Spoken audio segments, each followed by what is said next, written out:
여러분 안녕하십니까? 시사쇼 이것이 정치다의 윤종호입니다. 더불어민주당이 대장동 사건 등으로 기소된 이재명 대표에 대해서 이 당헌 80조 직무정지 조항을 적용하지 않기로 했었죠. 이 당내 갈등 새롭게 점화가 되고 있습니다. 특히 대표직 유지가 반대가 없었다 이렇게 브리핑을 했습니다만 실제로는 기권표를 던진 의원도 있다는 게 확인되면서 논란은 커지고 있습니다. 자, 이런 가운데 지난해 국회 다수당인 민주당 검수완박 입법을 주도한 적이 있었습니다. 국민의힘 의원들의 반대를 무릅쓰고 일방통행을 했는데요. 국민의힘 의원들의 심의 표결권을 침해했다는 헌법재판소 판단 나왔습니다. 자, 어떤 의미인지 이 문제부터 전문가들과 바로 짚어보도록 하겠습니다. 어서 오십시오. 네, 헌법재판소가 오늘 이른바 검수완박 입법 과정에 대한 결정을 내렸습니다. 국민의힘 의원 그리고 법무부, 검사 일부가 이 부분에 대한 문제 제기를 했는데요. 국민의힘 의원들의 심의 표결권을 침해했다 이렇게 판단을 했습니다. 그럼에도 불구하고 법에는 문제가 없다. 법의 효력은 문제가 없다. 이렇게 인정을 했는데요. 자, 관련 화면 먼저 보시겠습니다.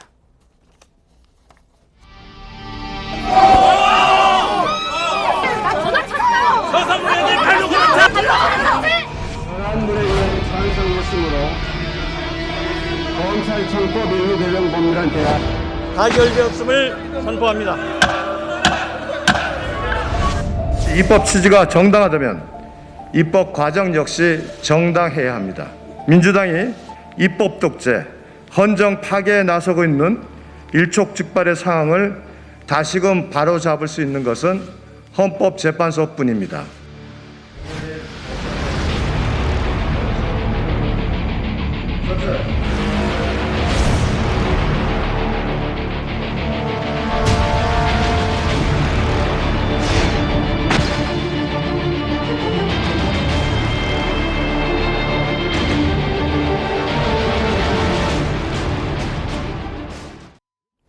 네, 자 헌재가 오늘 국민의힘 유상범 전주의 의원이 국회의장과 국회 법사위원장을 상대로 낸 권한쟁의 심판 선고에서 문제가 있다 이렇게 권한 침해를 5대4로 인정을 했습니다. 자, 설 변호사님 이거 어떻게 봐야 되죠? 일단 그 이게 크게는 이게 두 가지입니다. 네. 하나는 법사위에서 이게 통과되는 거, 그 다음에 하나는 국회 본회의에서 통과된 거에 대해서 오늘 그 결과가 나온 것인데요. 이제 지금 말씀드리고 있는 심의 의결권을, 그러니까 심의 표결권을 침해했다는 부분은 이제 법사위에서 네. 문제를 삼고 있는 것입니다. 예. 이제 문제가 가장 핵심적인 게 무엇이냐면 그 법사위 위원장이 이 부분에 대해서 회의를 중립적으로 진행을 한 것인가, 그리고 실질적인 토론의 기회가 주어졌던 것인가. 그리고 당시에 가장 문제가 됐던 것이 이제 민영배 의원의 어떠한 그 탈당, 이것이 네. 그 예를 들어서 그 각 당에 속하지 않은 위원을 선임한 거 이 자체가 유연적인 것은 아니었나, 이런 부분에 대해서 판단을 했는데 네. 헌재는 이 부분에 대해서 조금 형식적이라기보다는 실질적인 내용을 봐서 이 부분에는 그러니까 국민의힘 국회의원들의 심의 표결권을 네. 침해했다라고 일단은 5인이 이걸 판단을 한 것이고요. 예. 그렇지만은 이제 그 통과된 법안 자체는 예. 유효하다라고 오늘 판단의 결론은 그랬습니다. 예, 자 그러니까 절차는 좀 문제가 있었지만 법 통과 자체에는 문제가 없다 이런 결론인 것 같은데 민영삼 원장님 어떻게 들으셨어요? 아니, 절차가 문제가 있으면 통과된 법 자체가 네. 다시 새로운 절차를 보완해야 될 거 아니겠습니까? 예. 그러니까 저는 이제 근본적으로는 헌법재판소가 아주 소극적으로 판단을 한 거예요. 예. 예, 소극적으로 판단을 해서 겨우 얘기를 하는 게 법사위에서의 국회의원들의 심의권하고 의결권이 침해됐다라고 얘기를 하면서 사실상 문제가 있음을 이렇게 밝혔는데, 그럼에도 불구하고 좀 이제 정파적으로 판단을 한 게 아닌가. 왜냐하면은 야권의 손을 들어주기 위해서 그럼에도 불구하고 위법성 여부는 아예 기각을 해버리고 다른 부분에 대해서는 다 아예 판단을 안 해버리고, 그리고 법률적으로는 아무 문제도 없다. 그러니까 좀 극단적으로 얘기를 하면은요, 음주한 것은 맞는데 음주운전은 안 했다. 네. 이렇게 비견될 수 있을 정도의 헌법재판소의 아쉬운 판결입니다. 알겠습니다. 자, 지난해 국회에서 이른바 검수완박 법안 통과될 당시 어떤 일들이 있었는지 화면으로 한번 보시겠습니다.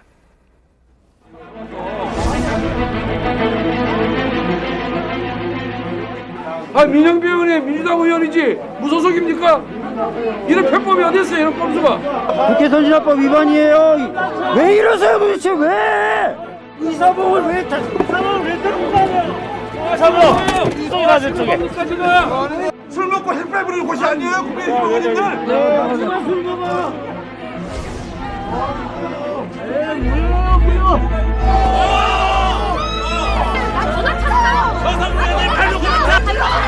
야, 사람 죽어가!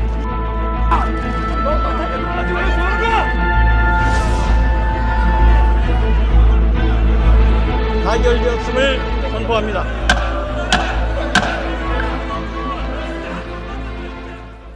네, 그 당시 저런 일이 있었습니다. 법사위에서는 정말 폭력 사태까지, 사실상의 폭력 사태까지 있었던 적이 있었는데요. 오늘 결과 한번 보겠습니다.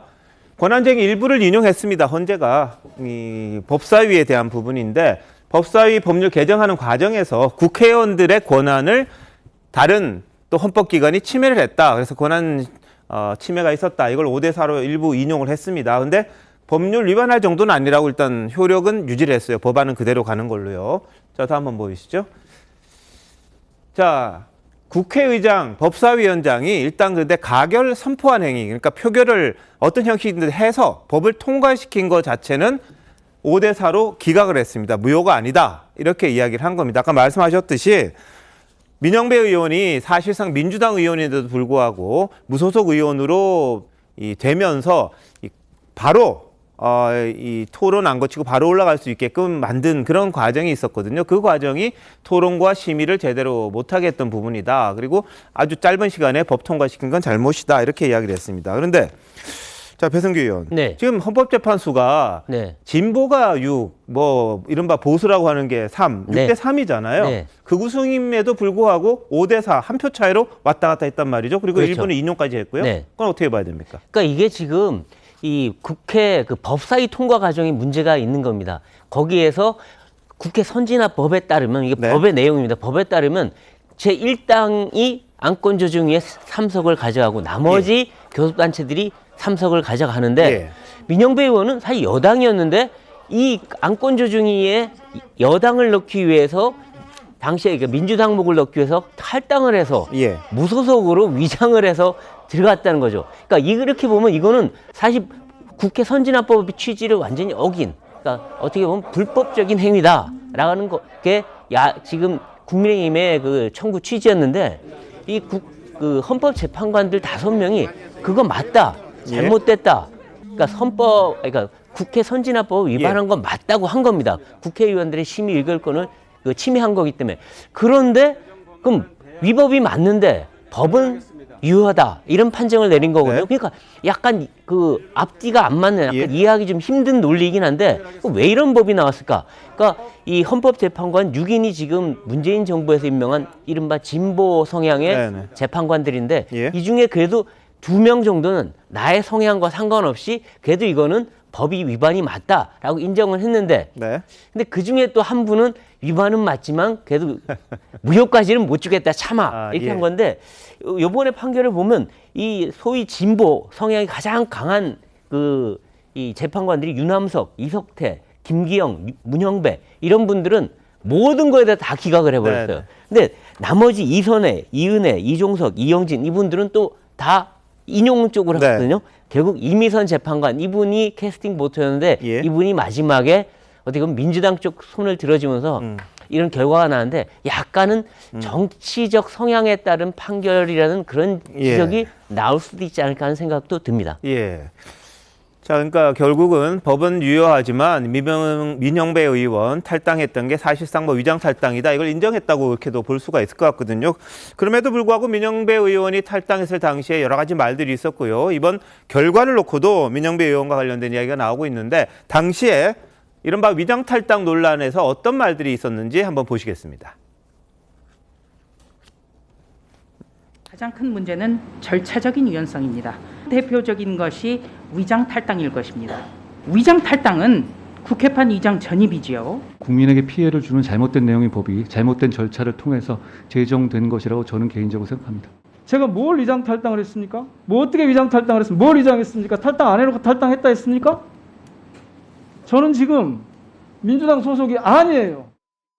위장 탈당한 의원이 안건조정위원으로 참석한 그런 참관 전례가 전혀 없습니다. 네. 자, 임세은 전 대변인 어떻습니까? 뭐 민영배 의원 위장 탈당이라고 하는 부분 헌재가 사실상 인정한 걸로 보십니까? 어떻습니까?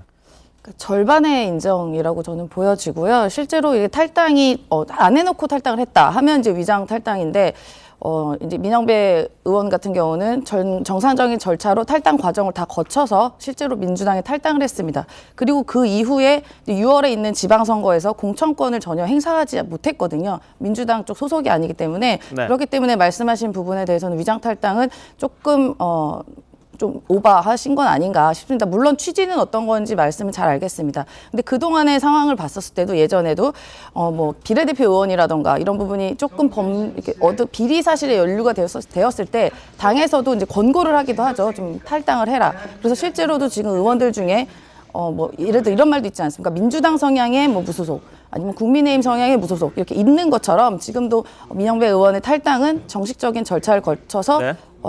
치러진 탈당이기 때문에 위장이라고 보기는 조금 절반 정도는 뭐 보는 것 같습니다. 이쪽 예. 재판사관에서는요. 네. 근데 그러면 만약에 우리가 이 법만을 위해서 위장 탈당 시키고 곧바로 복당을 시켰으면 그렇게 생각할 수도 있겠지만 실제로 저희가 그런 복당 절차가 그동안 있었음에도 불구하고 민영배 의원이 신청하지 않았고 당에서도 바로 복당을 시키지 않았고 네. 지금까지도 무소속입니다. 예. 그래서 저희는 민주당 입장에서는 그 위장 탈당이라고 하는 네. 것은 좀 과장된 것이다라고 이제 보고 있습니다. 자, 근데 민주당 당원에 보면 탈당한 뒤 1년 안에 복당 안 되는 걸로 돼 있죠. 그게 하나 있고, 그다음 두 번째, 이 국회법에서 이 빨리 가게 하자는 거는 여야가 3대3으로 일단 만든 이유가 있습니다. 1당과 아닌 당. 취지 자체가 이 여야가 다 어울려서 그래도 4대2 정도는 돼야지 간다 이런 취지였는데 민주당 있다가 바로 나온 분이 형식만 무소속이라고 그러면 똑같이 그 비교섭 단체로 넣는 게 그게 과연 법안의 취지에 맞느냐 그런 부분에 대한 논란이 좀 있을 것 같아요. 어떻게 보세요? 그렇죠. 그러니까 그 뭐 탈당한 건 사실이죠. 예, 탈당은 사실인데 자기의 어떤 비리, 그다음에 부동산 투기 의혹 이런 것 때문에 그 당 지도부 차원에서 정당에 쏟아지는 국민적 비난을 좀 막기 위해서 좀 나가달라라고 네. 하는 공고 탈당과는 차원이 다른 게 예. 시기가 딱 그 검수안박법을 놓고 법사위를 통과를 해야 되는데 이게 여야가 합의가 안 되기 때문에 안건조정위에서 일단 통과를 해서 빨리 속행해서 가야 되는데 거기에 숫자가 모자라니까 신속하게 바로 그 전까지 민주당이었다가 예. 하룻밤 사이에 탈당계 내고 비교섭 단체 몫으로 한 명 간 거 아니겠습니까? 그러니까 저는 탈당한 건 사실은 맞지만 네. 그 당시 그 시기에 그렇게 하는 이유가 사실은 위장 탈당이라고 하는 명예를 예. 받을 수밖에 없고 위장한 탈당이 맞죠. 아까 제가 뭘 위장했습니까? 위장한 거 다 안 알려진 사실이고요. 제가 볼 때는 똑같이 그런 식으로 했던 거기 때문에 한동훈 장관도 당시 검수안박법 강행 통과에서 무슨 이야기를 했냐면 야반도주했다고 이야기했습니다. 그게 왜 그러냐면 시기가 그랬어요. 이 검수안박법 저렇게 법사위에서 강행 통과하고 본회의에서 통과했을 때 네. 문재인 대통령이 퇴임하는 마지막 날 선포를 합니다. 그게 5월 8일입니다. 5월 8일이에요. 아니 5월 9일입니다. 그러니까 5월 10일이면 윤석열 대통령으로 정부가 바뀌는데 퇴임하는 마지막 날 저걸 땅땅땅 때리고 공포하고 나가십니다. 그러니까 야반도주라는 표현을 쓸 수밖에 없는 거예요. 그러니까 검수안박법이 아무리 민주당에서 말하는 검찰 개혁, 뭐 검찰의 기득권을 뭐 이야기를 한다 하더라도 그 시기에 왜 대통령이 임기 하루를 앞두고 땅땅땅 두드리고 가느냐. 무슨 죄를 졌길래 야반도주 하느냐. 그 부분에 대해서는 국민적 차원에서 의문을 제시할 수밖에 없고 거기에 대해서 과연 민주당이 납득할 만한 설명을 할 수 있느냐. 네. 저는 민영배 의원의 위장 탈당도 왜 그달 탈당을 해서 그 다음날 안건 조정 요인이 되느냐. 네. 이 부분에 대해서 설명할 방법이 없는 거거든요. 알겠습니다. 자, 오늘 결과가 나오니까 어떤 민영배 의원을 지지하는 분이겠죠. 위장 탈당이 아니다 이런 결론이라고 이제 스스로 또 이야기하면서 복당해야죠 뭐 이런 것들을 원내대표에게 보내는 그런 요구하는 메시지 그런 게 또 기자들의 카메라에 잡히기도 했습니다. 근데 민영배 의원은 당시에 뭐 국회법 절차를 지키기 위한 행동이었다 이렇게 이야기합니다만 어쨌든 헌법재판소는 그 과정에서 사실상 민주당인데도 불구하고 알면서 법사위원장이 그를 비교섭단체 의원이라고 해서 사실상 그 절차상 문제가 좀 있었다는 부분은 인정을 했습니다만 법 통과 자체에 대해서는 문제가 없다 이런 식으로 넘어갔습니다. 오늘 헌법재판소에는 한동훈 법무부 장관 그리고 검사들도 권한 침해 및 그 행위의 무효 확인을 청구한 권한쟁의 심판 청구를 했습니다만 5대4로 이건 아예 각하가 됐습니다. 그러니까 한 장관이나 검사들이 이 부분 법 통과 과정이라든지 법안 내용과 관련해서 이의 제기를 할 수 있는 권한이 없다. 아예 대상이 아니다. 그러면서 각하를 시켜버립니다. 논의를 아예 안 한 거죠, 이 부분은. 그러니까 법무부 장관은 수사권 소추권이 아예 없으니까 대상이 아니고 검사들도 그것과는 무관하게 이건 행정기관 간에 서로 이제 절충하는 거기 때문에 검사가 뭐 권한이 침해됐다든지 그렇게 볼 수는 없다. 그러면서 아예 소송 대상자로 상대로 인정을 하지 않았습니다. 이와 관련해서는 법무부에서 아까 자막이 나갔습니다만 좀 내용을 제대로 봤었으면 좋았는데 그걸 못 봐서 좀 아쉽다. 이런 이야기가 또 있었던 걸로 보입니다. 자, 아까 뭐 재판관들의 성향에 대해서는 말씀을 드렸습니다만 뭐 진보와 보수 관련 이 구성 자체가 이제 6대 3이었음에도 불구하고 5대 4, 4대 5 이런 식으로 이제 엇갈리면서 판단을 내렸던 부분을 보면 앞으로 이제 헌법재판소에 상당히 많은 부분들이 좀 있습니다만 어떻게 될지 여러 가지 뭐 현안들이 많이 건너가 있습니다. 지금 보면은 또 법무부에서 시행령을 통해 여러 가지 수사 관련 내용들을 좀 조정했던 게 있는데 그 부분은 또 어떻게 될 것이냐 뭐 그것도 관심이네요. 자, 이런 가운데 오늘 국회가 양곡관리법도 통과시켰습니다. 민주당이 본회의에 직접 바로 회부를 하게 해서 이걸 통과시켰는데 돈이 한 1조 원 정도 매년 들어간다고 해요. 자, 배성규 의원. 네. 이게 쌀 수확하는 건 무조건 다 이렇게 사야 된다는 그런 취지입니까? 그렇죠. 지금도 정부는 예. 쌀을 수매하고 있습니다. 예. 그때 그 쌀 수급량에 따라서 정부가 자율적으로 하는데 이거는 쌀이 초과 공급되는 건 무조건 전량 다 정부 의무적으로 사게 하는 겁니다. 예. 그러니까 정부에는 의무가 생긴 거죠. 전에는 재량으로 양을 조절할 수 있었지만 이렇게 되면은 정부는 그 쌀을 무조건 사야 되기 때문에 돈이 이전부터 훨씬 많이 들어갑니다. 그래서 지금 아마 돈이 2배 이상 들어가지 않을까. 그래서 매년 1조 원, 많으면 1조 4천억 원까지 들어갈 수 있다. 이런 얘기가 나오고요. 왜냐하면 이렇게 수매를 해주면 농민들은 쌀 농사를 더 많이 짓기 때문에 그럼 쌀이 더 많이 남아돕니다. 근데 지금도 그 1년에 20만 톤이 그 초과 공급되고 있고요. 그중에 10만 톤 정도는 사료용이나 이런 걸로 주정용, 술 만드는 용도로 그냥 헐값에 처분됩니다. 그러니까 이게 정부는 고액에 사들여가 고가에 사들여서 그만큼 또 손해를 보고 또 나머지는 비축이 됩니다. 근데 이 비축도 오래되면 쓸 수가 없거든요. 그러니까 이런 문제가 있는데 이걸 어쨌든 야당은 이 식량 안보를 지켜야 된다. 첫 번째. 두 번째는 농민들 보호해야 된다. 이런 차원에서 했는데 또 그 정부나 여당 입장에서는 이건 정부, 그러니까 농민 보호가 아니다. 이건 쌀이 자꾸 남아돌게 되면 쌀값이 떨어져서 우리 농민들이 피해를 본다. 그리고 그 국가 재정도 매년 1조 원 이상이면 이게 누가 감당을 할 거냐. 그리고 농업이 자체 경쟁력을 가져야 되는데 이러면 그냥 사주니까 농업 경쟁력은 아예 없어지게 된다. 이런 논리가 서로 붙었는데 어쨌든 이 야당은 이걸 통과시키기 위해서 그 상임위에서 윤미향 의원을 또 무소속 윤미향 의원을 또 동원해서 이 안건 조정을 통과하고 또 직회부까지 하면서 이것도 또 꼼수다. 아까 민영배 의원처럼 그런 얘기가 나오고 있는데 어쨌든 이걸로 인해서 지금 이 정부와 이 야당 간에 또 대립각이 서게 되는데 결국 이 법안에 대해서 대통령이 이 거부권을 행사할 것이냐 말 것이냐 이것까지 지금 가게 돼 있는 상황입니다. 알겠습니다.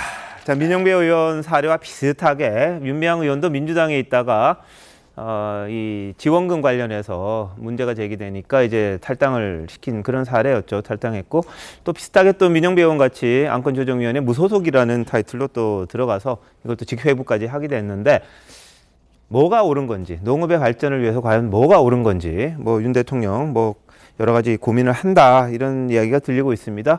뭐 거부권까지 나오고 있는데요. 어떻게 될지 한번 지켜보도록 하겠습니다. 자, 다음 이슈입니다. 민주당이 어제 오후 당무위원회를 열었습니다. 왜 열었느냐? 이재명 대표가 불구속 기소가 되면서 그럴 경우에 당무가 정지가 되는 게 원칙인데 예외 규정이 있어서 그 예외 규정에 맞느냐 안 맞느냐를 판단하기 위해서였습니다. 그러면서 김의겸 대변인 아무 반대 없이 의결됐다 이렇게 이야기했습니다만 오늘 전해철 의원의 반발이 있었다는 사실을 공개했습니다. 함께 들어보시죠. 당헌 제80조 3항에 따라서 정치 탄압 등 부당한 이유가 있음을 인정한다라고 의결을 했습니다. 동의하지 않는다는 분은 아예 없었는지. 네, 반대 없이 통과가 됐습니다. 전해철 의원님으로부터 자신이 당무위원회에서 한 발언을 좀 소개를 해달라라고 하는 요청이 있었습니다. 전해철 의원께서는 어제 당무위원회에서 몇 가지 말씀을 하신 뒤에 기권을 하고 퇴장을 하셨습니다. 말씀하신 내용은 당무위원회가 시기적으로 너무 급하게 잡혔다, 촉박하고 부자연스럽다, 좀 시간을 가지고 당무위원회를 소집하는 게 맞다. 전해철 의원이 소집 절차에 대해서 말씀을 하신 거기 때문에 저는 반대가 없이 통과가 됐다, 그렇게 표현을 한 겁니다. 그런데 전해철 의원께서는 자신의 한 말에 대해서 공개해 줄 것을 요청을 하셔서 네. 자, 어떻게 들으셨습니까? 김의겸 대변인은 반대 없이 통과됐다 이야기를 했던 부분이 있는데, 오늘 브리핑을 하게 된 이유, 전해철 의원이 요청을 했답니다. 본인이 반대했다는 걸 좀 밝혀달라, 이런 취지였던 것 같아요. 자, 술전 변호사, 어떻게 봐야 됩니까? 네, 뭐 건강한 민주정당으로서의 모습을 보여준 건 아닌가 예. 생각이 들고요. 뭐 이런 의견, 절차에 대한 의견은 저는 있을 수 있다고 봅니다. 충분히. 왜 그러냐면 어저께 그 문자 메시지로 이거 통보를 받았거든요. 네. 그날 전날 한 5시간 정도 앞두고. 그렇기 때문에 뭐 이것이 당무위원회가 열릴 거라는 것은 뭐 진즉에 예상이 됐던 일입니다. 네. 뭐 기소를 할 것이라는 것이 명백한 상황이었고, 그리고 이번 주 초부터, 지난 주말부터 해서 이번 주에 기소가 있을 것이라는 것은 계속 예고가 돼 있었거든요. 그렇다고 한다면 당무위원회를 열 것이라는 것도 어느 정도 예상이 돼 있던 상황이었고요. 그리고 당무위원들이 보통 80명 정도가 되는데 그 부분에 대해서 자신의 의견을 밝혔을 것이다, 어느 정도 입장을 정하고 있었을 것이다라는 것이 지금 뭐 당 내에서는 어찌 보면 지금 검찰의 기소라든지 수사라든지 이런 것들이 모두 정치 탄압이다라는 중의는 다 모여 있거든요. 그렇기 때문에 뭐 전해철 의원께서 뭐 이런 절차적인 부분에 대해서 얘기를 하신 부분은 뭐 당연히 있을 수 있는 지적이라고 보고요. 예. 뭐 그 당무위원회 전체 결정에서는 실질적인 내용상으로는 여기 이의가 없이 전원 일치로 통과가 됐다는 점은 뭐 기존의 당의 중의가 모인 저는 결과라고 봅니다. 네. 자, 어떻게 보셨어요? 네, 제가 생각할 적에는 이재명 대표의 그 방탄 연속극이 계속 진행되고 있다. 그 이재명 대표의 방탄극이 국회에서뿐만이 아니라 당 내에서도 진행되는 그런 장면 중에 하나다라고 저는 말씀드리고 싶고요. 그게 뭐냐고 그러면은 문제가 이재명 대표의 방탄을 위해서 절차, 내용상은 말할 것도 없고 절차상에서도 결국에는 하자가 있음을 이의 제기한 거예요, 전해철 의원이. 그리고 그걸 갖다 왜 처음부터 숨깁니까? 김의겸 의원은 꼭 별명이 그 가짜뉴스 제조기답게 맨날 얘기해놓고 가짜라고. 제가 김의겸 의원을 개인적으로 그 인신공격하는 것이 아니라 객관적으로 그런 별명 얻을만 하다는 거예요. 그리고 절차상으로 보면은 얼마나 곤혹스럽습니까? 그냥 후다닥 해가지고 30명 참석했더만요. 그리고 36명인가 하는 당무위원은 그 서면 의결로 하고, 그래가지고 땅땅땅 해가지고 했는데, 그나마 만장일치했다는데 또 반대 의견이 있었고, 그 다음에 내용상으로 보면은요, 뭐냐면은 무엇이 저거 정치 탄압입니까? 네. 1년 6개월 전에 문재인 정부 시절에 문재인 정부의 검찰이 수사를 시작해가지고 하도 수사를 엉망으로 해가지고 정권 교체 후에 새 정부 들어서 작년 7월, 2022년 7월 달에 사실상 재수사를 해가지고 이렇게 해낸 수사의 일종의 성과를 낸 건데, 네네. 저걸 정치 탄압이라고요? 예. 아니, 이재명 성남시장이 오늘에 올 줄 알고 그때 문재인 검찰이 수사를 했고 정치적 의도를 가지고 수사를 시작했습니까? 이게 앞뒤가 안 맞는 변명으로 일관하고 있어요. 예. 저는 진짜 그 정치가 아무리 이재명 대표를 구하기 위해서 똘똘 뭉치는 그런 모습을 보인다 하더라도 최소한의 염치는 있어야 된다고 생각합니다. 염치라는 것은 이 당헌 80조에 대한 절차적 정당성과 절차를 거쳐야 되는 게 하나 있고요.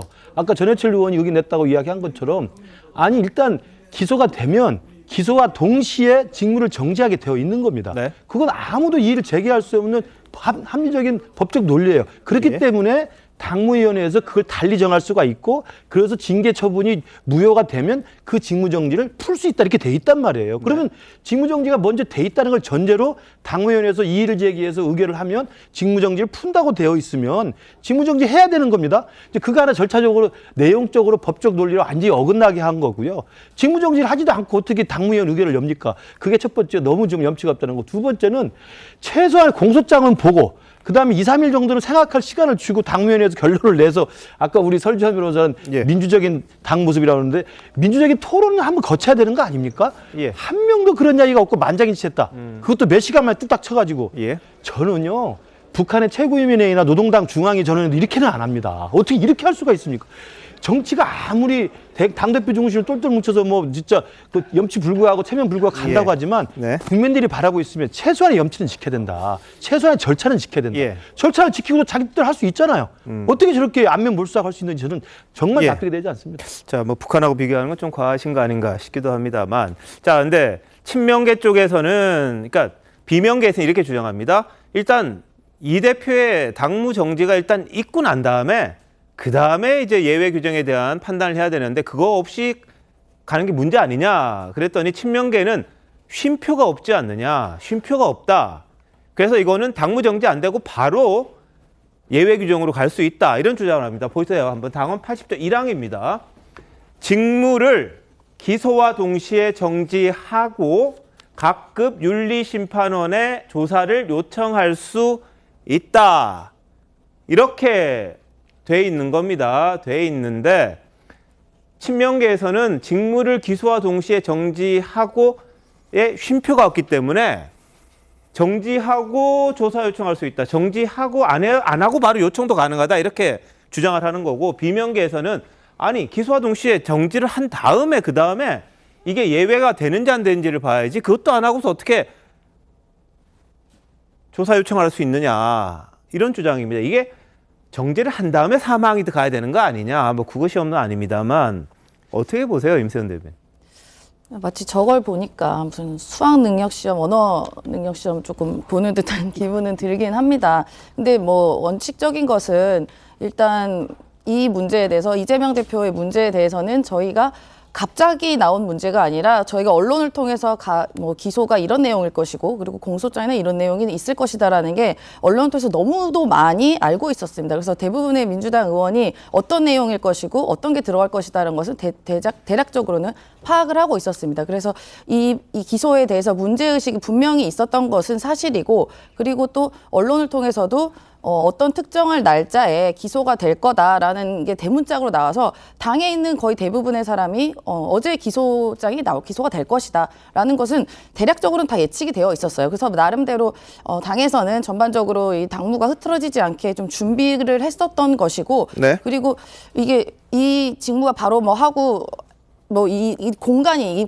빈 공간이 너무 많아지면 그 안에서 뭐 언론 보도라든가 그 안에서 예. 또 무슨 이야기들이 너무 많아 버리면 지금 안 그래도 당이 단합해서 나가야 되는데 그 상황에서 의견들과 뭐 팩트로 확인되지 않은 일들이 너무 많아져 버리면 그게 당이 혼란스러울 수 있거든요. 그렇기 때문에 좀 조금이라도 빨리 당무위원회를 열어서 이제 이게 정치 탄압이다 아니다부터 이렇게 파악을 하는 게 우선이었기 때문에 뭐 물론 그 과정에서 조금의 일부의 이제 커뮤니케이션이나 절차에 대해서 조금의 이제 실수는 있었던 거는 맞는 것 같습니다만 그 안에서 이제 모든 의견은 이거는 너무 부당한 정치 탄압이고 실제로 이런 내용을 보면 그동안에 검찰에서 주장했던 여러 가지 428억이나 뭐 8억을 받아서 뭐 뇌물인 이런 문제에 대해서는 전혀 언급이 되어 있지 않기 때문에 그동안에 이렇게 수백 번 압수수색한 것이 네. 좀 문제가 있었다라는 그런 당론이 만들어진 것입니다. 예. 네, 그래서 저는 이 쉼표 이런 부분은 좀 지엽적이라고 생각되고요. 네. 뭐 그런 당의 차원에서 예. 어제는 빠르게 좀 소집을 했다라고 알고 있습니다. 저는 이게 문재인 전 대통령이 당시 민주당 대표일 때 만든 조항입니다. 네, 그렇죠. 그리고 민주당의 당시 혁신의 내용으로서 굉장히 강조했던 내용입니다. 그 입법 당원 취지가 뭐냐면 기소와 동시에 정지하고 윤리심판원의 징계를 요청을 조사를 요구할 수 있다는 게 뭐냐면요. 부정부패나 비리나 정치자금 수수 같은 국민들이 봤을 때 정말 나쁜 짓을 해서 기소가 되면 당연히 기소가 됐지만 이게 재판의 결과는 아직 나왔지 않기 때문에 네. 대부분의 국회의원이 끝까지 버팁니다. 1심, 2심에서 대법까지 버티면서 국회의원직을 유지했단 말이에요. 그런 것들이 국민들한테 너무 안 좋게 보이기 때문에 문재인 당대표 시절에 우리 당은 부정부패로부터 정리하기 위해서 기소만 되면 일단 직위를 해제하겠다는 거예요. 네네. 직위를 해제하고 윤리심판원이 왜 무슨 이야기냐면 윤리에서 들여다봐서 문제가 있으면 징계를 먼저 하겠다는 거거든요. 그러니까 이게 굉장히 선진적인 혁신의 내용으로서 강조했던 겁니다. 그러니까 저 부분은 당연히 기소가 되면 1심에서나 2심에서나 대법원에서 확정 판결되기 전이라도 자기들이 혁신의 어떤 내용으로서 부정부패와 고리를 끊기 위해서 직무를 정지하고 윤리심판을 윤리위원회에서 내용을 해서 징계를 할 수 있다고 보는 거거든요. 예. 그 이야기를 먼저 해줘야 되는 겁니다. 그래야 지난번 전당대회 때 고쳤다는 상황에 들어갈 수 있는 거예요. 네. 그래서 징계를 하면 예. 이의를 제기할 경우에 당무위에서 다시 볼 수 있다라는 것이고 그래서 사항이 나옵니다. 사항은 뭐냐면 바로 그래서 당무위에서 다시 살려주면 1항에 했던 직무정지가 다시 풀린다고 되어 있는 예, 거예요. 예. 그럼 뭡니까? 직무정지를 먼저 있어야 되는 거예요. 누가 봐도 뻔한 겁니다. 국민학생이 예. 봐도 아는 이야기죠. 저걸 그냥 직무정지도 없이 바로 몇 시간 만에 소집해서 문자로 한 39명은 서면 질의받고 30명 참석해서 꽝꽝꽝해서 만장일치했다. 이게 최고위민회요 노동당 중앙이요 뭐가 다릅니까? 저 다르지 않다고 생각합니다. 아이고. 예. 그 비교하기 좀 그러네요. 민주당은 민주정당인데 본인들의 이 절차라든지 이런 걸 다 지켰다고 지금 이야기를 하고 있는 상황이고 그러다 보니까 이제 하나하나 쉼표 하나 가지고도 이제 이 정당성을 거기에 부여하고 싶은 그런 상황인 것 같습니다. 근데 전해철 의원은 뭐냐 그랬냐 하면 분명하게 전 의원의 반대 입장을 표명하고 퇴장했는데 김의겸 대변인이 브리핑에서 만장일치라는 뉘앙스, 그러니까 반대가 없었다 이렇게 얘기하니까 문제 제기를 한 거다. 정당하게 의견 표명한 건데 그냥 무시하고 반대가 없었다 그러면 되겠느냐 이런 입장을 내놓았습니다. 김의겸 대변인 뭐 이런 적이 조금 있었죠. 확인되지 않은 의혹들 제기했다가 여론의 문매를 받은 적이 있었는데 한번 보실까요? 이재정 의원한테 제가 들은 이야기예요. 한동훈 장관이 쫓아와서 악수를 청하더랍니다. 그래서 뭐 어떻게 하겠어요? 웃으면서 악수를 해줬는데 법무부 홈페이지에 진영 논리를 넘어 정치 논리를 넘어 손을 잡다. 제가 제보를 받았습니다. 7월 19일 밤인데요. 그날 술자리를 가신 기억이 있으십니까? 책임 있는 말씀을 좀 해주시죠. 네? 매번 그렇게 허황된 말씀을 하시는데요. 계속 저한테 허황된 거짓말만 네, 해놓으신 알겠습니다. 다음에 끝난 그러면- 다음에 사과도 안 하시잖아요. 저는 뭘 했나요? 왜 안 나오죠? 뒤에? EU 대사가 북한이 도발 수위를 높여가고 있는데 윤석열 정부에서는 대화 채널이 없어서 대응하는 데 한계가 있는 것 같다. 자신이 대사가요. EU 대사는 그런 발언을 하지 않았다고 설명한 바 있습니다. 예. 대변인께서도 사과의 발언을 하신 것으로 제가 알고 있습니다. 네, 김의겸 대변인 EU 대사에 대해서는 사과했습니다만 다른 현안들에 대해서는 사과했던 기억은 없는 것 같아요. 자, 김의겸 대변인의 의혹 제기 어떻게 보셨습니까? 네. 김의겸 의원이 사실 기자 출신입니다. 근데 네. 기자 출신이 가장 지켜야 될 게 뭐냐면 사실과 다른 거는 보도하면 안 되거든요. 예. 팩트를 최대한, 물론 오보가 가끔 날 수는 있습니다. 근데 그러면 정정하고 사과하는 게 언론의 기본 도리거든요. 근데 이분이 기자 출신이고 또 무슨 상까지 받으신 적이 있는데 왜 이렇게 말을 할 때마다 사실과 다른 얘기를 계속 하고 있는지, 사실 EU 대사 저거는 사실 누구도 납득하기 힘든, 예. 아니, 대사가 안 한 말을 자기가 저렇게 지어내면 되겠습니까? 소설가죠. 그다음에 청담동 술자리도 자기가 그런 의혹을 제기할 수 있지만 아닌 걸로 드러났으면 당연히 사과를 해야 되는 거고요. 그리고 전에도 보면 이 한동훈 장관과 관련, 한동훈 장관이 뭐 여성분한테 가서 뭘 이상하게 했다는데 예. 사실과 완전히 달랐거든요. 예. 거기에 대해서도 아무런 해명도 사과도 하지 않았는데요. 이거는 정치인의 기본이 안 돼 있다. 그리고 기자 출신으로 일했을 때 그 기본도 또 어떻게 된 거냐, 이런 의문이 들 수밖에 없는데 네. 제가 볼 땐 이분이 정치를 하시면서 정치를 뭔가 잘못 지금 배우고 계신 거 아닌가, 그리고 예. 잘못된 정치를 하고 있는 거 아닌가, 이런 자꾸 의문을 들게 스스로 행동을 하고 있다고 보입니다. 예. 김의겸 대변인 대변을 해야 하는데 자신의 생각을 너무 강하게 이야기한 건 아닌지, 아니면 본인의 의도대로 뭔가를 이야기하려고 한 건 아닌지, 그런 지적들이 일부에서 지금 제기가 되는 그런 상황인데요. 자, 어제 당무위원회가 열리면서 이재명 대표를 위한 여러 가지 보관들이 이미 예전부터 있었구나, 이런 이야기들이 나옵니다. 무슨 말이냐면 지난해 민주당 전당대회 때 강성 지지층을 중심으로 당헌 80조를 개정해야 한다, 이런 의견이 제시됐습니다. 그래서 당 차원 검토가 있었고요.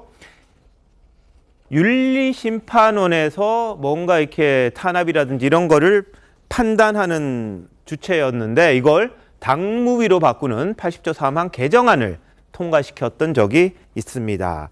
그래서 이게 또 꼼수 아니냐, 뭐 이런 지적이 있었습니다.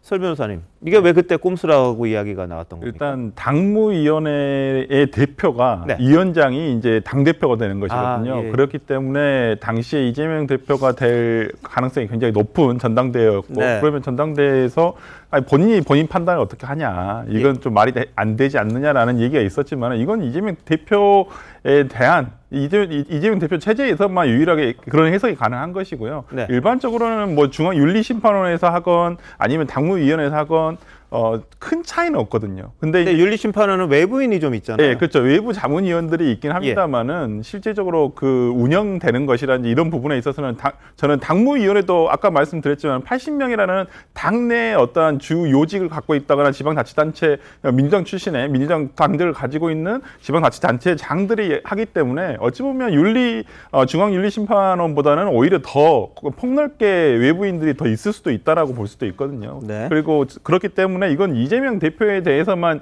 뭐 적용하기 위해서 뭐 이 조항을 개정했다라고 보기는 조금 힘들고요. 제가 봤을 때는 이 부분에 대해서는 여러모로 이제까지 우리가 지금 다루고 있지만 굉장히 내용상으로도 문제가 많은 조항이거든요. 네. 저는 이번에 혁신위에서 이 부분에 삭제를 한번 논의를 해봤지만은 뭐 당의 어떤 혁신위가 아니라 퇴행한다라는 좀 비판이 있어서 이 부분에 논의를 하지 않기로 했다는 부분이 있지만 저는 이재명 당대표 체제가 만약에 이제 임기를 마치시거나 다른 체제가 된다고 한다면 저는 이 80조는 개인적으로 봤을 때는 내용상 문제가 많기 때문에 충분히 당은 지금에 있는 당헌 당규상으로도 충분히 할 수가 있거든요. 그렇기 때문에 이 부분은 삭제를 하는 것이 향후적으로는 맞지 않나 싶습니다. 지금 설명서 말씀하신 것처럼요. 다 할 수 있지만 그때 했던 이유가 뭡니까? 개혁의 의미를 하기 위해서 문재인 대통령이 제시했던 거 아닙니까? 우리 당은 이렇게 깨끗하게 하겠다.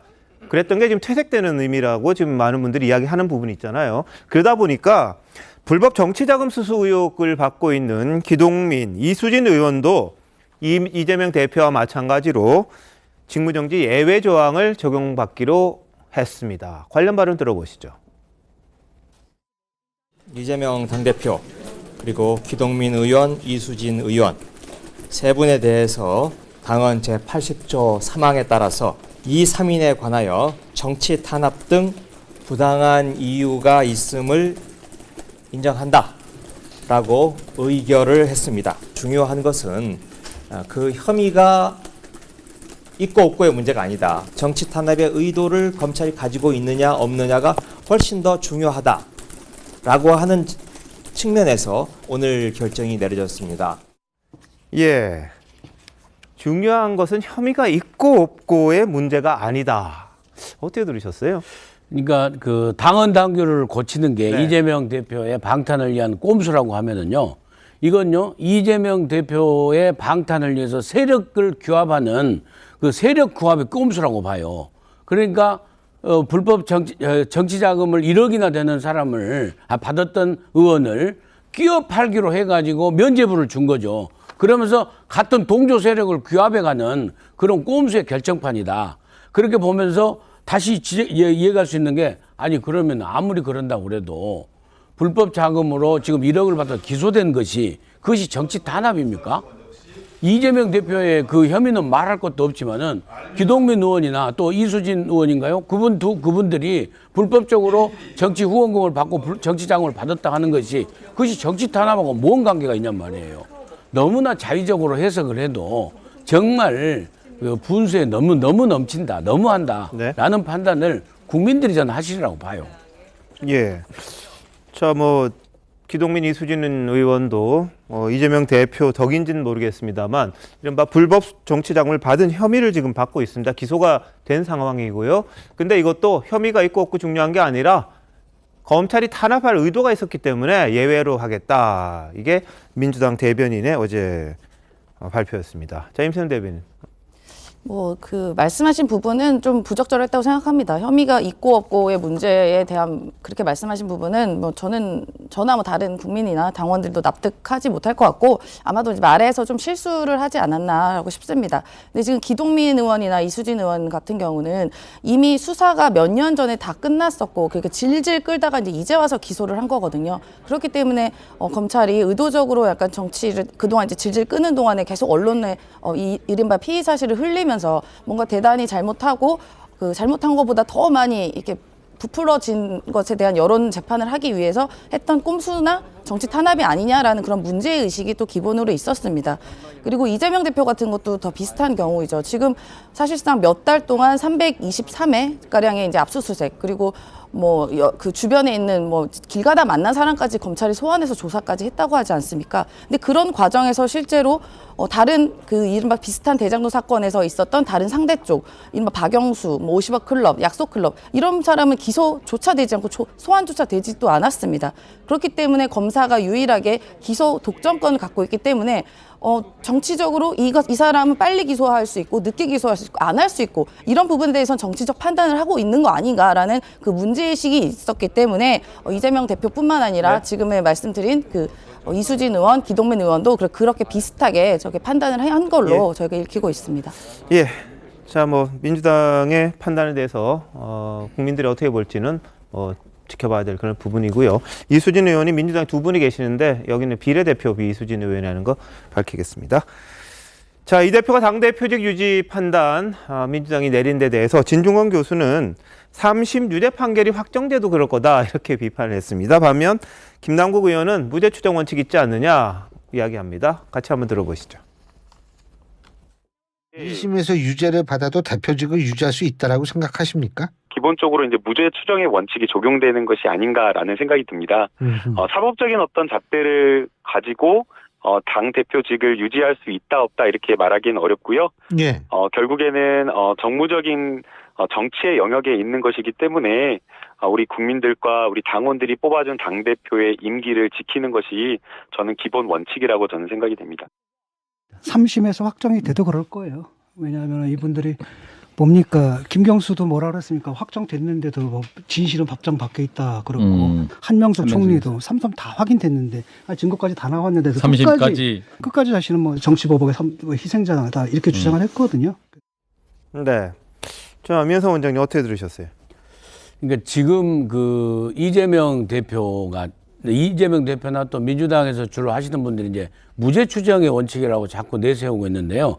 그게 뭐냐면은 결국에 3심에 가서도 승복하지 않고 본인의 정치적인 활동을 계속해서 담보해내기 위해서 말하자면은 대법원 판결이 나더라도 정치적으로 나는 무죄라고 주장을 계속하면서 정치적 활동을 재개할 그런 명분을 쌓는 과정이라고 저는 봐요. 그 대표적인 예가 바로 한명숙 전 총리의 그 대법원 판결이 났음에도 불구하고 정치적으로 무죄다 그러면서 무슨 추징금 갖다가 전부 다 걷기 운동하고 막 했지 않습니까? 심지어는 나중에 대통령 되신 분도 같이 거기에 동참할 정도로 그런 측면에서 저는 지금 민주당 분들이 쭉 하시는 일련의 행동의 패턴이 결국에는 1심, 2심, 3심에서 판결이 나오더라도 본인의 정치 활동을 계속하기 위해서 정치적 무죄를 주장하는 코스의 그런 과정 중에 하나다라고 저는 해석을 합니다. 자, 검찰이 대표 어제 불구속 기소했습니다. 그리고 이제 백현동, 쌍방울 뭐 이런저런 것들이 계속해서 또 나올 거다 이렇게 지금 예상은 되는데요. 이원석 검찰총장이 예전에 했던 말 한번 또 들어보시겠습니다. 추가 구속영장 청구 가능성도 열려 있다고 좀 봐야 할까요? 검찰에서는 저희 할 일에 대해서 담담하게 저희들을 할 일만 하도록 하겠습니다. 네, 뭐 추가 기소라든지 추가 구속영장 청구라든지 이런 부분의 가능성 열려 있다고 봐야 될 것 같습니다. 그러다 보니까 대표직 계속할 수 있겠느냐 거기에 대한 불만 일반 당원들 일부가 또 제기를 하고 있습니다. 이재명 대표의 직무정지를 해달라는 가처분 신청 오늘 민주당 권리당원 일부가 했습니다. 자, 뭐라고 그러는지 이어서 한번 보시겠습니다. 이 당원 80조는 민주당의 정체성이기도 하고 당원들에게는 자부심이기도 했습니다. 어제 더불어민주당이 오로지 이재명 대표의 방탄만을 위해서 당원들의 자부심을 짓밟았습니다. 이에 유감을 표하면서 더불어민주당 수백 분과 함께 오늘부터 이재명 당대표 직무정지 소송을 시작합니다. 더불어민주당 당원이라고 하시면 개딸로 대변되는 극성맞고 사이비종교 신도들 같은 이런 당원들만 떠올리실 텐데 당원대로 대표직에서 물러나 달라라고 이야기하시는 상식적인 당원들이 굉장히 많습니다.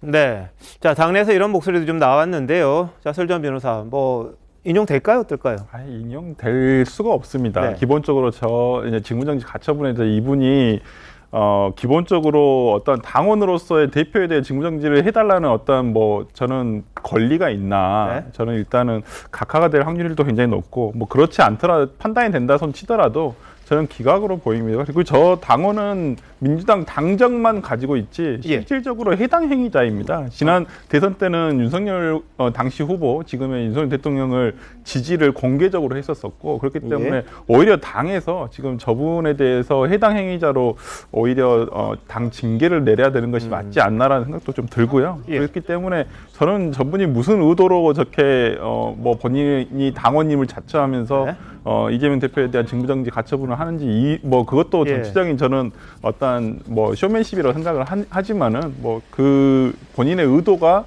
법원에서 들어줄 리는 만무하다 이렇게 판단됩니다. 알겠습니다. 지난 대선 때는 또 오히려 윤석열 대통령 미인 건가요? 그렇게 되면? 저는 그게 공개적으로 한 건가요? 네, 공개적으로 아마 지지를 했습니다. 근데 실제 들어가서는 그렇게 했을지 모르는 거 아니에요? 어떻게? 그랬군요.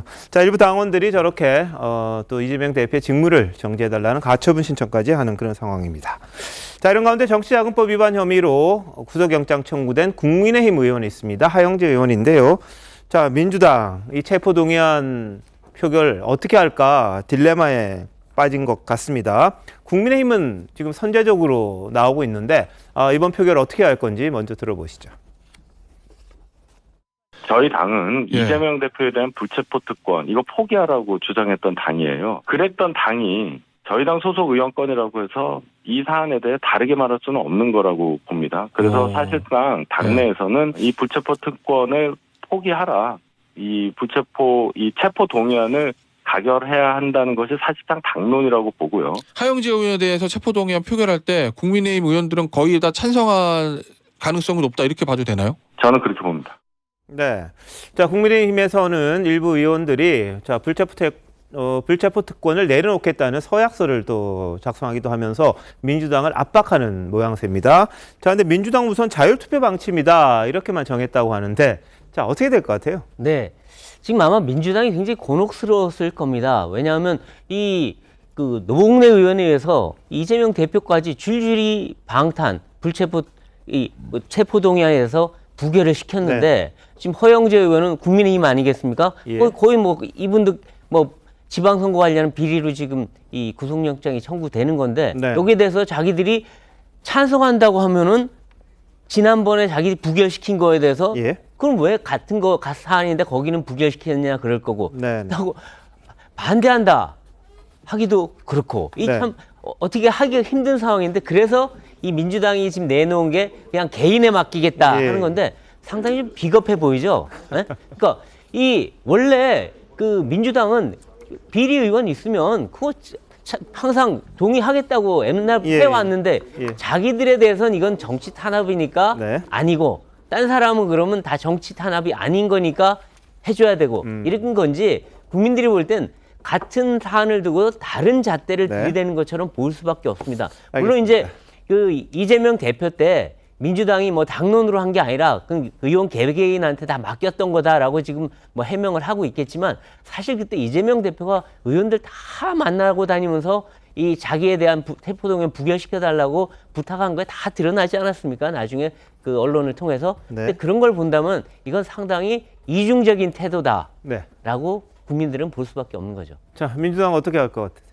그러니까 그 말씀하신 부분 때문에 일부러라도 저분이 약간 희생타가 된 것 같아요. 그러니까 일부러 당론으로 오히려 국민의힘은 당론으로 민주당은 이랬는데 우리는 이렇게 한다. 저기는 저렇게 특권을 이용하는 특정 정당인데 우리는 그런 거 없이 자유투표에서 뭐 이런 부분에서 가결한다라는 걸 일부러 보여주기 위한 정치적 가결을 선택하지 않을까 하고 싶습니다. 이거 오히려 이용하는 거죠. 그리고 이제 저분은 뭐 일단 뭐 공천 자금에서 7천만 원 가량의 공천 자금을 받았던 사실이 이제 드러났던 분이었고요. 그리고 과거를 올려다 보시면 실제로 국민의힘 쪽에 있는 의원들이 부결된 상황이 더 케이스가 많았습니다. 지금 회기 말고도 더 위로 올라가면요. 그러니까 이번 것만 딱 봐서 우리는 이 사람을 부결했으니까 더 깨끗하다라고 말씀드리기가 조금 좀스럽죠. 그리고 지금 노웅래 의원 같은 경우에는 지금 이게 마치 급박하게 지금이라도 당장 수사해야 되고 당장 기소해야 될 것 같이 나와서 돈 세는 소리라든지 이런 것까지 들려준 반면에 지금 3개월이 넘었습니다.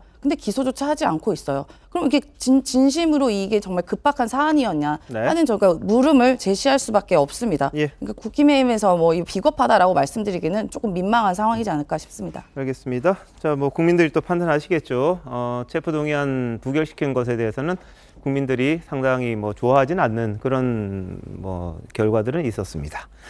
자, 이런 가운데 유동규 전 본부장 뭐 최근 유튜브 방송 나와서 이 대표 관련 이야기 많이 합니다. 근데 아까 전해철 의원이 굉장히 반발하고 퇴장했다 이렇게 이야기를 했잖아요. 그 전해철 의원 이름이 좀 거론이 됐다고 합니다. 혹시 예전에 있었던 악연이 이번 뭐 대표 직무정지와 관련됐던 게 아닌가 이런 추측이 가능한 말을 했는데 한번 들어보시죠. 그리고 나중에 경기지사 갈 때도 상당히 힘들었어. 전해철하고 했을 때 전해철 쪽에서 그냥 줄 세우기 다 하고 했어요. 사실 막 되게 싸움이 굉장히 격화됐었죠. 경기도 의원들 다 줄 세웠었죠. 전해철 의원이. 그렇죠. 나는 성남시장 엄청나게 높은 줄 알았어요. 그랬더니 진짜 경기도만 갔더니 성남시는 보이지도 않아. 그런데 이 국가에서 볼 때는 어떻게 했냐고요. 상대를 해주겠냐고요. 자, 민주당 후보 자리 놓고 이 대표와 전해철 의원 간의 이 경쟁이 벌어졌을 때 그때 경선에 졌습니다. 전해철 의원이. 그랬더니 지금 이제 대표직과 관련돼서 좀 그걸 하는 게 아니냐 이런 이야기인데 자, 설 변호사 뭐 어느 정도 봐야 돼요? 글쎄요, 전해철 의원님이 뭐 이제 소위 말하는 친문계로 분류가 됐던 것은 사실이고, 그리고 이제 행안부 장관으로 또 재직도 하셨었고, 그렇기 때문에 이렇게 보시는 것도 있는 것 같아요. 그리고 당시에 2018년도 경기도지사 선거 때 굉장히 치열했었었죠, 당시에. 근데 그때만 하더라도 이제 이재명 당대표가 이제 성남시장을 성공적으로 마무리를 하고 이제 대선 후보로도 나왔던 상태였기 때문에 어찌 보면 당 내에서는 전해철 의원이 오랫동안 준비는 했지만은 오히려 이재명 대표가 조금 떠오르는 상황이었거든요. 그런 면에서라면 뭐 그런 면에서 어찌 보면 전해철 의원과의 뭐 악연이라면 악연일 수도 있겠습니다만은 저는 뭐 어제의 어떤 당무위원회에서의 일과 전해철 의원이 뭐 직접적으로 그런 문제 때문에 한 것은 아니지 않겠느냐 이렇게 판단해 봅니다. 알겠습니다. 그러면서 유 전 본부장은요, 2017년 대선 후보 토론회 때 이 이재명 대표가 문재인 전 대통령을 향해 거침없이 공격한 이유, 이른바 해경군 김 씨와 관련된 이야기 또 언급했습니다. 보시죠. 정기상한테 이제 그 이야기를 쭉 했어요. 우리는 절대 나가서 우리의 정책을 이야기하고 그걸로만 어필해라. 절대 누구를 까거나 그 다음에 하지 마라. 그렇게 얘기했더니 알겠다. 근데 방송 가가지고 문제를 막 긁은 거야. 이분이 고구마네 뭐냐 하면서 뭐 아들 막 이런저런 이야기 다 해버렸어. 다 긁어댔지. 근데 왜 그랬대요? 그냥 물어봤어요. 그랬더니 입을 누가 막냐 그러다 정상이. 흥분해서 그러지 뭐. 그렇게 되니까 이제 감정이 안 좋았어요. 그래가지고 했는데 해경궁 그거 터진 거야. 그때 이제 그 해경궁 터진 게 계속 이게 사그라들지 않고 일파만파 계속 되는 거야. 방어가 쉽지가 않았죠. 그래가지고 최종 방어선은 뭐냐. 해경궁 하면은 공격하면 우리는 문준영 공격할 거야. 이제 이런 식이 돼버린 거예요. 이분이 이제 살아가는 방식은 좀 비슷한 것 같아요. 생존 방식이 뭐냐면 지금도 이제 뭐냐면 김건희를 물고 늘어지는 거. 나 하려면 김건희 해. 예전에는 해경궁 하려면 문준영부터 해야 된다. 그거 저기 불법 취업. 그게 사실은 공소시효도 지난 일이야. 그것도 수사를 하려도 살 방법도 없어 사실은. 그거 뻔히 모르겠어요? 근데도 해. 무조건. 우리 하려면 이렇게 나오는 거지. 그러니까 민주당 안에서 얼마나 부글부글 끓었겠어요. 근데 뭐 그런 거 안 한 것도 없어. 어떻든 우리는 살아야 되니까. 지금도 마찬가지인 거죠. 수법이나 패턴이 똑같아요. 네. 자, 유동규 전 본부장이 당시에 얼마나 중요한 역할을 했는지는 저희들로서는 알 수 없습니다. 다만 선거운동에 관여했던 거는 있죠. 자신이 일하던 데서 나와서 선거 캠프에 갔다가 다시 들어오는 그런 일들이 좀 있었던 건 맞는데 어느 정도까지 TV 토론 내지는 뭐 이 선거 캠페인에 동참을 했을지 그건 알 수 없습니다만 본인이 겪었던 일이라고 저렇게 주장을 합니다. 어떻게 보셨어요? 그렇죠. 경기도지사 경선 때 전해철 당시 의원과 세게 붙었고 또 대선 경선에서 또 당시에 문재인 후보랑 세게 붙지 않았습니까?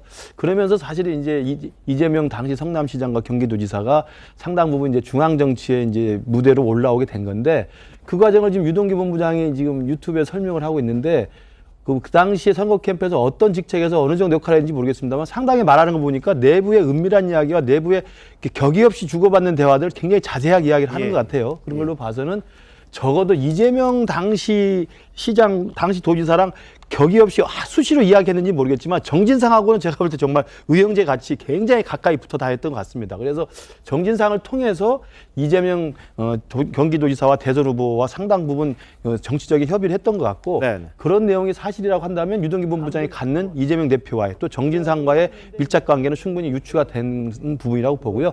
오늘 이제 저 유튜브에서 우리가 좀 짐작할 수 있는 것은 전해철 의원과 이재명 대표와의 어떤 사이가 저 때부터 틀어진 건 분명히 맞는 거지 않습니까?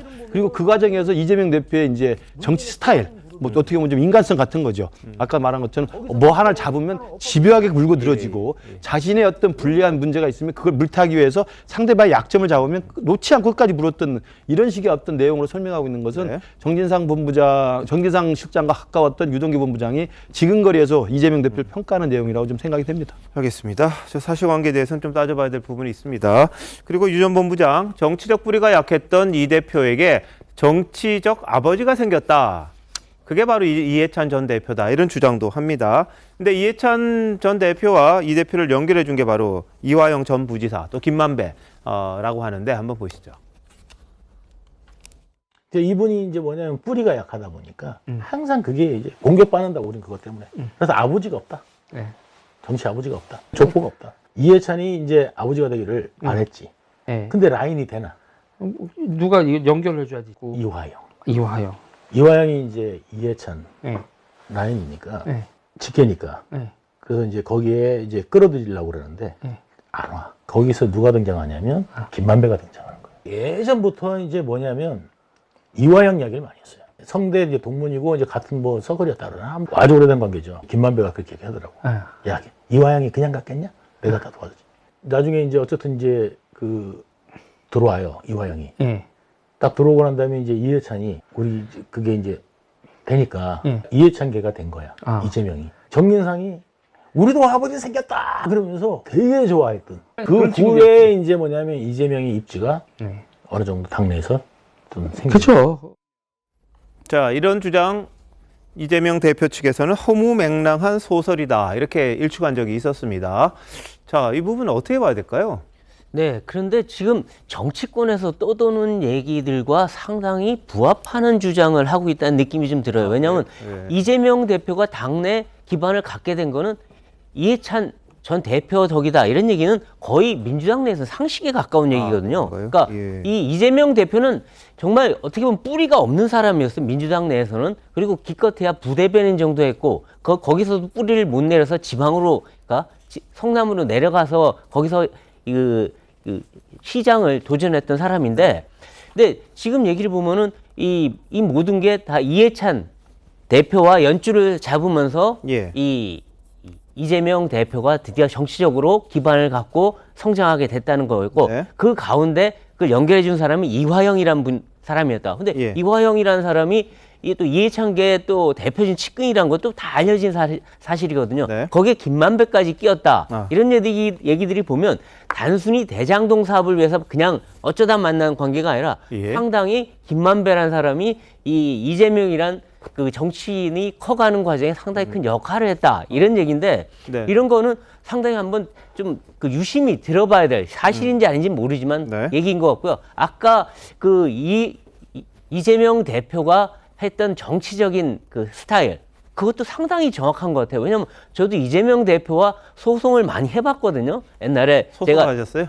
TV조선 정치부장을 했는데 이분이 전형적 스타일이 자기에 대한 비판이 들어오면 역으로 우리를 공격하는 그런 상대방 약점 공격에 상당히 능숙한 분이더라고요. 그래서 그 어떤 싸움이 붙으면 절대 놓지 않고 끝까지 싸우는 그런 스타일인데, 그때 아마 그 문재인 전 대통령이 가장 아파했던 부분이 아들 문준용 씨 문제인데 바로 이 해경국 논란이 나오자 바로 문준용 문제부터 사실인지 아닌지 까보자. 이렇게 하니까 검찰도 그때 굉장히 당혹했다는 얘기들이 있었어요. 그러니까 그 정도로 이 유동규라는 사람이 지금 이재명이라는 분을 상당히 자세히 알고 있다. 이런 느낌이 드는 그런 진술들이네요. 알겠습니다. 뭐 문준용 씨에 관해서는 뭐 법적으로 문제되는 부분은 없는 걸로 지금 일단 나왔으니까. 그런데 여하튼 자기 가족 이야기하니까 뭐 상대 쪽에서는 굉장히 좀 신경이 쓸 수밖에 없는 그런 거였겠죠. 자, 그리고요, 유동규 씨가 어느 정도까지 핵심 인물인지는 모르겠습니다만 김만배 씨를 통해서 이화영 가까이 하지 마라 이런 경고를 하는 말을 들은 적이 있다 이런 말도 합니다. 자, 방북 무산 이야기까지 같이 한번 들어보시죠. 이화영이 이제 사실은 이제 그 부분은 했고 그다음에 겨자가 건강한 건 상상일 때 그때 이제 북한 간다고 막 얘기를 하더라고요. 이재명이. 그러길래 이제 그럼 나도 가겠다 했더니 너 따라가려면 저기 이화영한테 얘기해야 되는 거예요.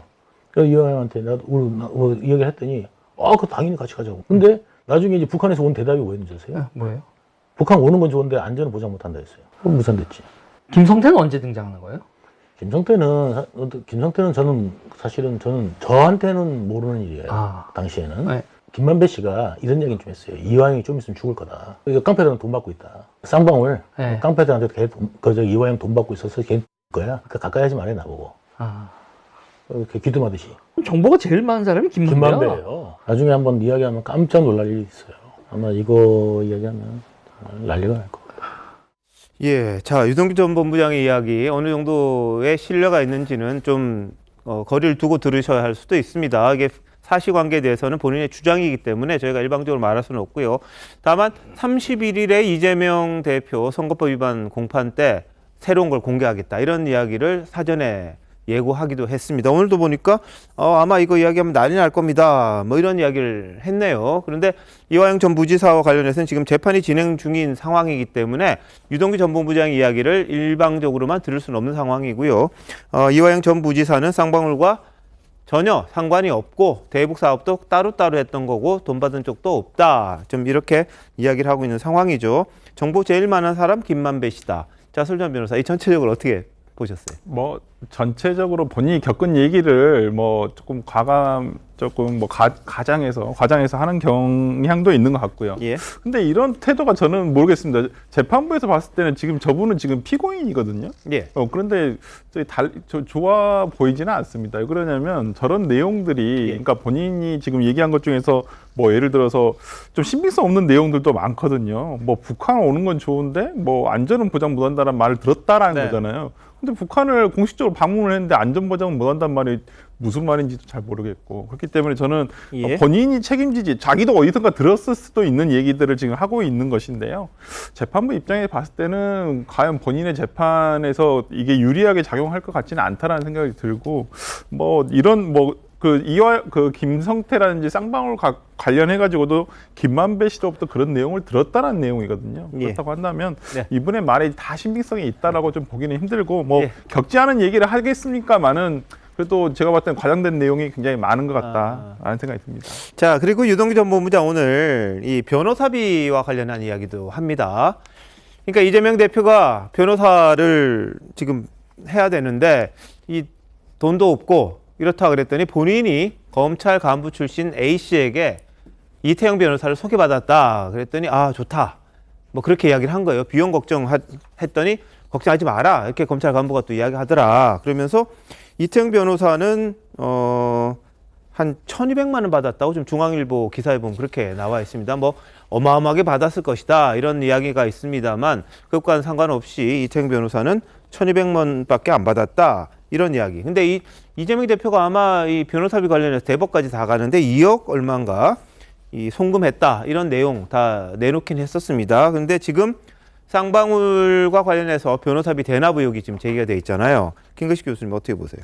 변호사비 대납 사건은 쌍방울 관련해서 이른바 전환사채 발행하고 그런 게 있기 때문에 그 이른바 민주당 경선 과정에서 제기가 됐던 건데 지금 검찰 수사는 아직 그 부분에 대한 진전은 없습니다. 진전은 없고 오히려 쌍방울 김성태 전 회장을 수사하는 과정에서 이제 이화영 평화비서와 연결된 이제 대북 송금 사건이 지금 이야기가 되고 있는데요.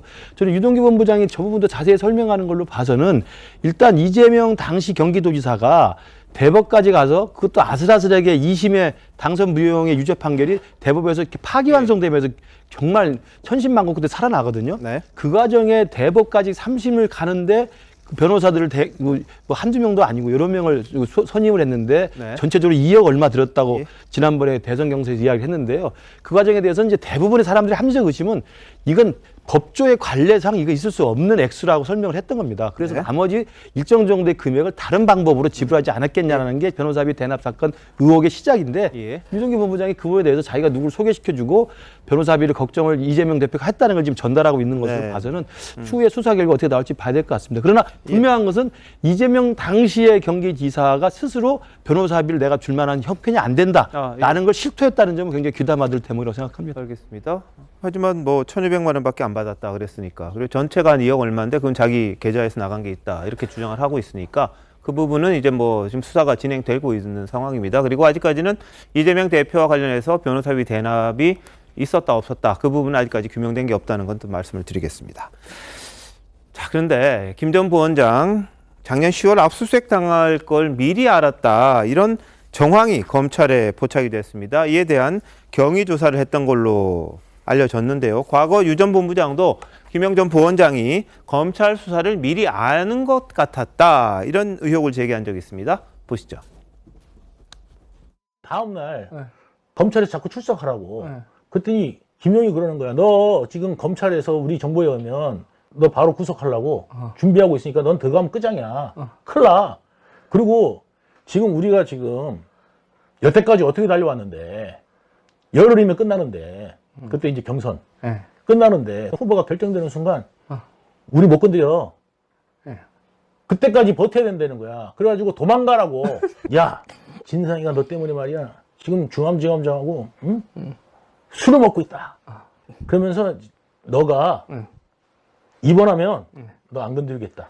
그래서 병원 가래. 나가서 음식물 쓰레기통에도 먹으라. 무조건 배탈이 나래. 이재명이 목숨이 달려있다는데 잡혀가면 안 된다는데. 자, 뭐 정진상 실장이 중앙지검장하고 술 마시고 있다 뭐 이런 이야기 어느 정도 신빙성이 있는지는 모르겠습니다. 그런데 다만 조선일보 보도에 따르면요, 검찰이 작년 10월이었죠. 김 전 부원장을 체포하면서 자택, 차량 압수수색했는데 트렁크하고 차량 내부가 깨끗하게 정리가 된 상태였다는 거죠. 그리고 휴대전화도 2대 중에 1대는 이미 사라져 있었다 뭐 이런 이야기입니다.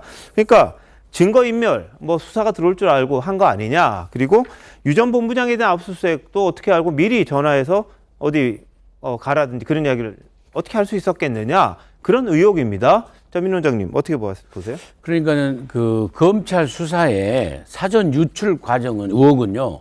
이 사건이 맨 처음 불거졌을 때, 그러니까 재작 2021년도 9월 10일경에 주간조선이 대서특필해가지고 이제 불거졌을 때, 그때도 사실은 이 정영학 회계사가 그 녹취록을 갖다가 검찰에다가 제출했으니까 빨리 너 물타기 인터뷰를 해라라고 정진상이 유동규 씨한테 지시한 그런 정황이 또 조선일보랑 또 보도가 됐거든요.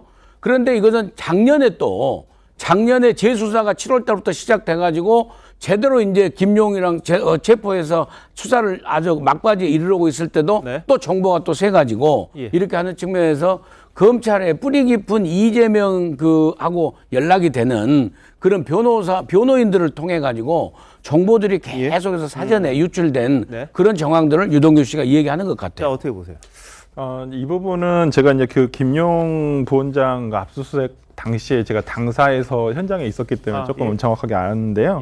근데 당시에도 이제 그 수색을 현장에 나온 검사가, 그러니까 그 통신 데이터가 여기서 나온다. 김용 그 부원장과 관련한 뭐 휴대폰이 뭐 어떤 기계라고 정확하게 얘기를 안 해줬는데 그 당사에서 나온다는 거였어요. 근데 실제로는 당사에 뭐 김용 부원장이 잘 오지도 않았었고요, 당시에는. 그리고 뭐 매일 갔었다는 또 그런 보도도 있던데요. 아니, 그 회의를 하러 몇 번 온 적은 있지만은 어떤 그 당 대표실 근처라든지 아니면 민주연구원 층이 이제 9층에 있는데 거기서 이렇게 뭘 하거나 뭐 놔두고 갔다거나 이런 게 없었거든요. 당시 임명받은 지 10일도 안 지난 상태였기 때문에. 근데 당시에도 뭐 어떤 계속 찾는다라고는 하시더라고요. 그때 검사 현장에 나왔던 검사. 근데 아무리 찾아도 없어서 그냥 돌아가셨는데 그래서 저는 뭐 이 부분에 대해서 사전에 알고 있었다라는 부분은 조금 억측인 것 같아요. 왜 그러냐면 당시에 계속 이런 부분에 대해서 뭐 검찰에서 계속 언론 보도라든지 이런 부분에서 김용 정진상에 대해서 수사가 진행될 것이다라는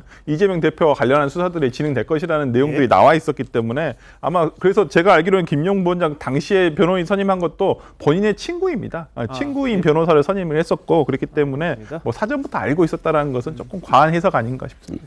예, 계속해서 이제 뭐 재판 진행되고 있고요.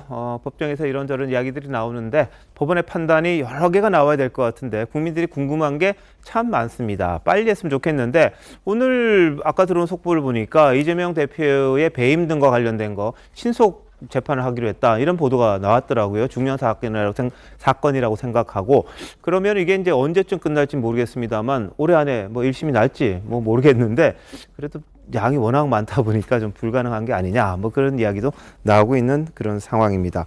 그만큼 신속 재판을 하게 되면 이재명 대표는 법원을 또 많이 가야 되는 그런 상황도 생길 걸로 보입니다.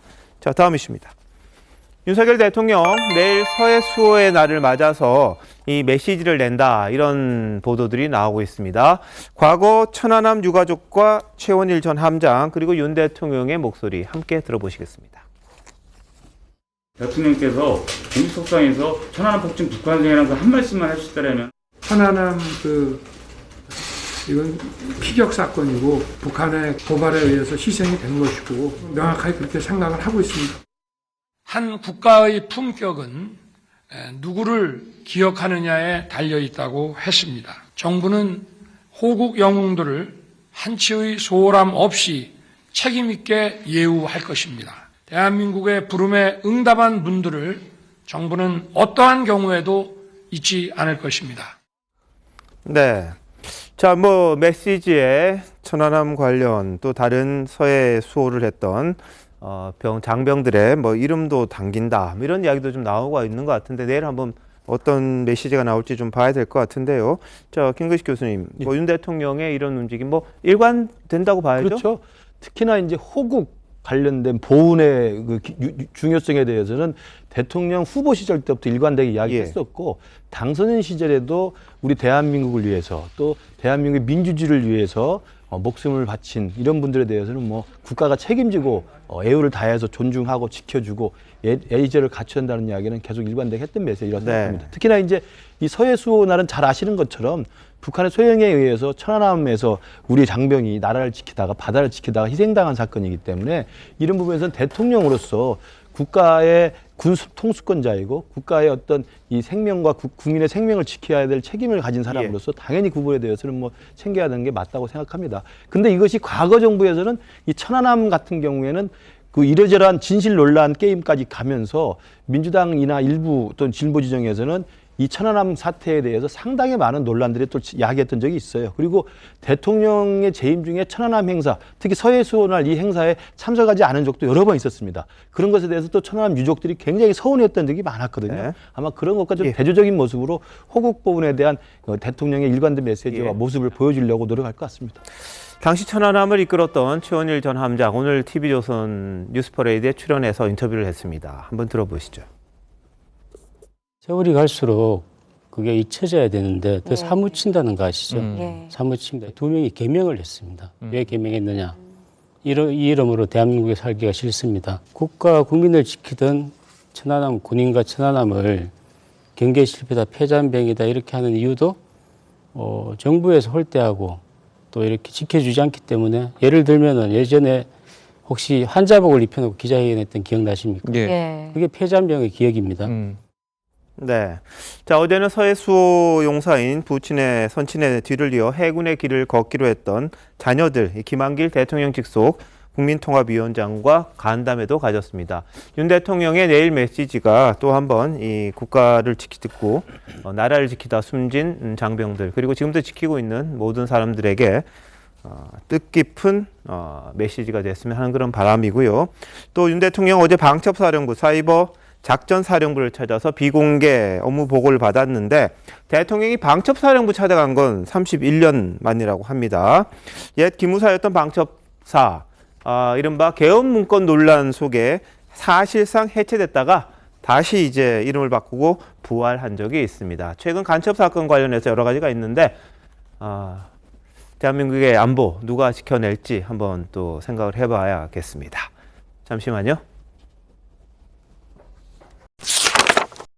대한민국 이슈의 중심, 시사쇼 이것이 정치다. 여기까지입니다. 내일 다시 찾아뵙겠습니다. 고맙습니다.